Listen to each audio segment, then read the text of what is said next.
আমরা এখন মতির ম্যাজিক কিচেনে। আজকে বানানো হবে সুজির বিস্কুট। সুজির বিস্কুট বানানোর জন্য ফার্স্টে আমরা 2টা ডিম নিয়ে নিলাম আর এই আধা বাটি চিনি নিয়ে নিলাম। যতটুকু চিনি নেব তার দ্বিগুণ সুজি নিতে হবে। এটাই হলো বিস্কুট বানানোর মেন ফর্মুলা। এটার জন্য ফার্স্টে একটা আমরা বাটি নিয়ে নিলাম। বাটির মধ্যে ফার্স্টে ডিমগুলোকে আমরা ভেঙে নিলাম। এক এক করে ডিমগুলোকে আমরা ভেঙে নেব।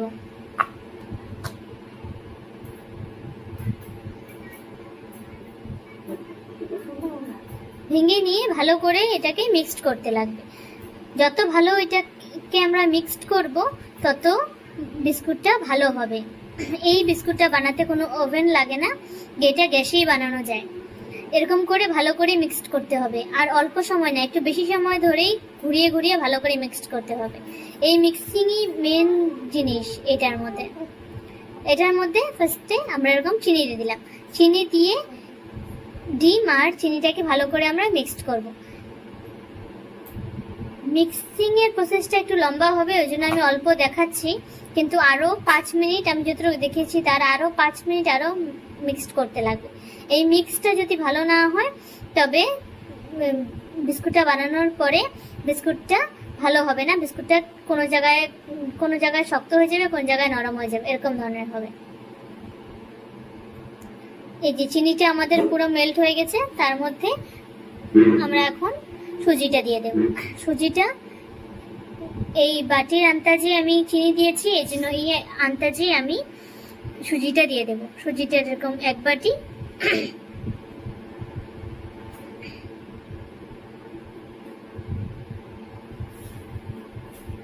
তারপরে আরো 1 বাটি। এরকম 2 বাটি সুজি দিলেই আমাদের মাপটা ঠিক হবে। এই আন্দাজে বানালে আমাদের অনেকগুলো বিস্কুট হয়ে যাবে। একবারে অত বেশি বানানোর দরকার নেই, এই জন্য আমরা এতটুকুই বানিয়েছি। মাপটা এরকমই রেখে পরিমাপটা তোমরা অল্প অল্প চেঞ্জ করতে পারো, মানে যতটুকু দিয়েছি তার ডাবল করলে চিনিটাও এর ডাবল হবে, এরকম ভাবে মাপটা চেঞ্জ করতে পারো যদি তোমরা বেশি বানাতে চাও। এরকম করে ভালো করে আমরা চামচ দিয়ে মিক্সড করবো এটাকে।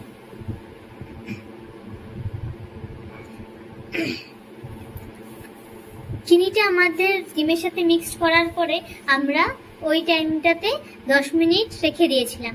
10 মিনিট রাখার পরে চিনিটা যখন মেল্ট হয়ে গেছে তারপরে আমরা সুজিটা মিক্সড করেছি। এই যে এখন আবার এটাকে এরকম করে মিক্সড করব। এখন তো নরম নরম মনে হচ্ছে, কিন্তু যখন সুজিটা ফুলবে তখন এরকম নরম মনে হবে না, তখন এটা শক্ত হয়ে যাবে। এরকম করে আমরা বসিয়ে বসিয়ে সমান করে দেব, চামচ দিয়ে সমান করে তারপরে আমরা ঢেকে রেখে দেব আরো 15 মিনিট। 15 মিনিট হয়ে গেছে, তারপরে আমাদের দেখব যে কতটুকু হলো।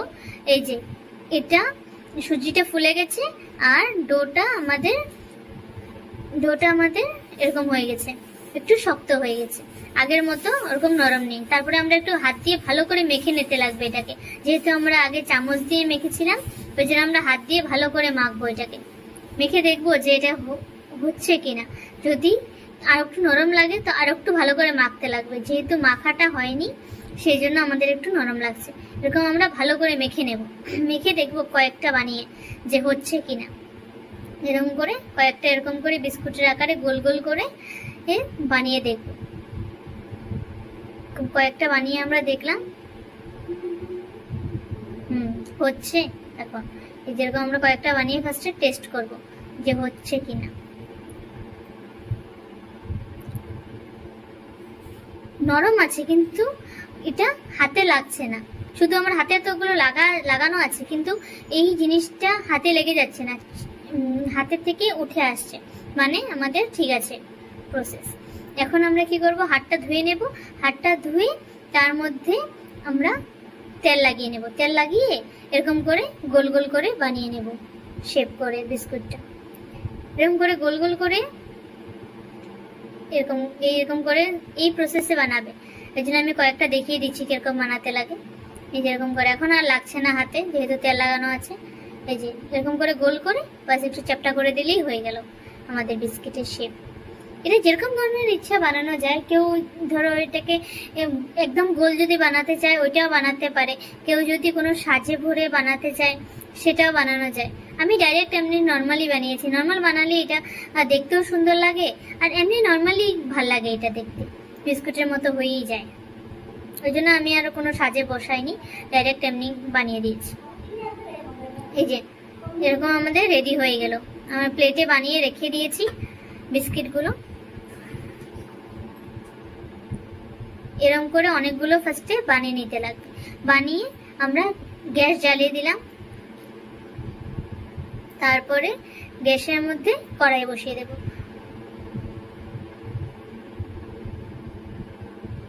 কড়াই বসিয়ে কড়াইয়ের মধ্যে আমরা রিফাইন অয়েল দিয়ে দেব। রিফাইন অয়েলটা আমরা বেশি গরম করব না, বসিয়ে অল্প পরেই দিতে হবে, যেন বেশি গরম না হয়। বেশি গরম হলে দেওয়ার সঙ্গে সঙ্গে এটা জ্বলে যাবে নিচটা, ওই জন্য হালকা গরমে এটা দিতে হবে। এরকম করে করে এক এক করে আমরা তেলে দিয়ে দিলাম। একটু হালকা গরম হবে, তারপরে আমরা দিয়ে দেবো। এই যে এরকম কালার আসবে দেওয়ার একটু পরে। এরকম কালার আসার পরে আমরা এটাকে উল্টে দেব। উল্টে বাস নামিয়ে নিলেই রেডি। এরকম করে এক এক করে এইটুক কালার আসা অবধি আমাদের অপেক্ষা করতে লাগবে, না হলে জিনিসের ভিতরটা কাঁচা থাকবে। এরকম কালার আসবে, তারপরে আমরা নামিয়ে নিলেই হয়ে যাবে। তারপরে এক এক করে আমরা এটাকে নামিয়ে নিলাম। এই প্রসেসটা আমি আবার দেখাচ্ছি। আবার দেওয়া হয়েছে এরকম বিস্কুটগুলো দিয়ে আমরা অপেক্ষা করব যে গোল্ডেন ব্রাউন কখন হবে। গোল্ডেন ব্রাউন আর ব্ল্যাকের মধ্যে কিন্তু বেশি সময় হয় না। গোল্ডেন ব্রাউন যখন হবে তাড়াতাড়ি নামাতে লাগবে। গোল্ডেন ব্রাউন থেকে কয়েক সেকেন্ড পরেই ব্ল্যাক হয়ে যায়, ওই জন্য এটা বসিয়ে সামনে দাঁড়িয়ে থাকবে, কোনো জায়গায় চলে যাবে না। এখানে দাঁড়িয়ে আস্তে আস্তে আস্তে আছে অল্প অল্প করে দেখে নামাতে লাগবে এটাকে। যদি নিচেরটা হয়ে যায় তো উল্টে দেবে, উল্টে দিয়ে আর এক সাইড হওয়ার অপেক্ষা করবে। এরকম কালার আসলেই বুঝে যাবে যে পারফেক্ট হয়ে গেছে। প্রথম নামানোর পরে কিন্তু এটা অল্প নরম নরম থাকে, যত টাইম যায় একটু হার্ড হয়ে যায় আর খেতেও ভালো লাগে। এরকম বিস্কুট বানিয়ে ঘরে সবাই খাবে। আর যদি এই রেসিপিটা সবাই ভালো লাগে তবে এই রেসিপিটাকে লাইক করবে আর আমার চ্যানেলটাকে সাবস্ক্রাইব করবে আর শেয়ারও করবে। আজকের জন্য বাই বাই।